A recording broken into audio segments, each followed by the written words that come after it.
ఎట్లుంటది ఏం కథ అనేది మనం కూడా చూద్దాం.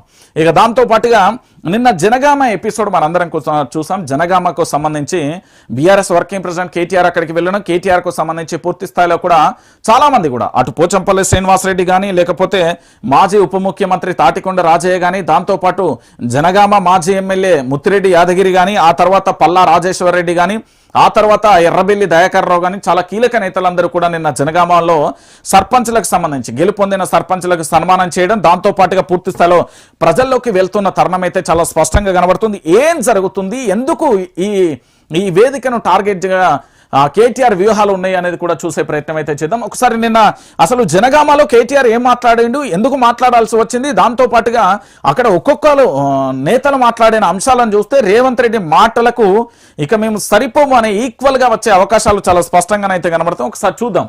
రేవంత్ రాబందు కాలం అంటూ కూడా చూడొచ్చు.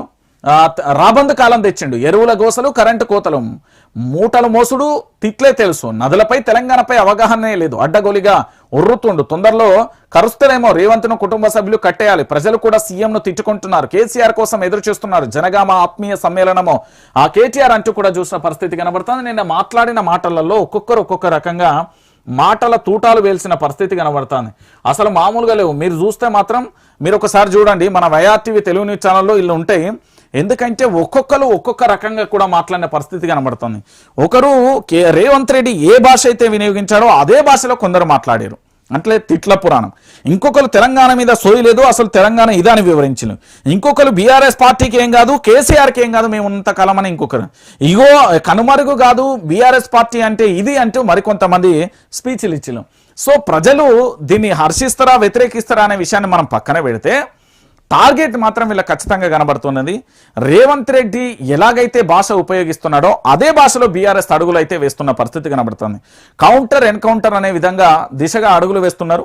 సో రేవంత్ పరిపాలన నచ్చట్లేదు తెలంగాణ ప్రాంత ప్రజల్లో. 95% తెలంగాణ ప్రాంత ప్రజలందరూ కూడా ఎప్పుడో చెప్పిళ్ళు. సో అదే విధంగా ఉండే అవకాశం కూడా చాలా స్పష్టంగా కనబడుతున్నది. సో కేటీఆర్ ఆ సారథ్యంలో బీఆర్ఎస్ పార్టీ వర్కింగ్ ప్రెసిడెంట్గా అన్ని జిల్లాలను చుట్టేసే ఒక ప్రణాళికలో భాగంగా సర్పంచ్లకు సంబంధించి ఉప సర్పంచ్లకు సంబంధించి సన్మానం అనే ఒక కార్యక్రమాన్ని తీసుకొచ్చి అన్ని జిల్లాలను చుట్టే అవకాశం అయితే కనబడుతుంది. ఇక్కడ అన్ని జిల్లాలకు సంబంధించి రేవంత్ యొక్క వైఫల్యాలను ఎత్తి చూపడంతో పాటు అక్కడ బీఆర్ఎస్ పార్టీకి సంబంధించిన కార్యకర్తలకు భరోసాని ఇస్తూ ముందుకు సాగే ప్రయత్నం చేస్తున్నాడు కేటీఆర్. ఇది వాస్తవమైన విషయం. ఇక దాంతో పాటుగా ఇంకొక అంశం ఏంటంటే రేవంత్ రెడ్డికి సంబంధించి తన కన్ను ఏడబడ్డా, తన అడుగు ఏడబడ్డా, తను ఏడ చూసినా కూడా కొన్ని రోజుల తర్వాత అక్కడ ఏదో ఒక రకమైన ప్లానో లేకపోతే ప్రణాళికో వ్యూహమో చాలా స్పష్టంగా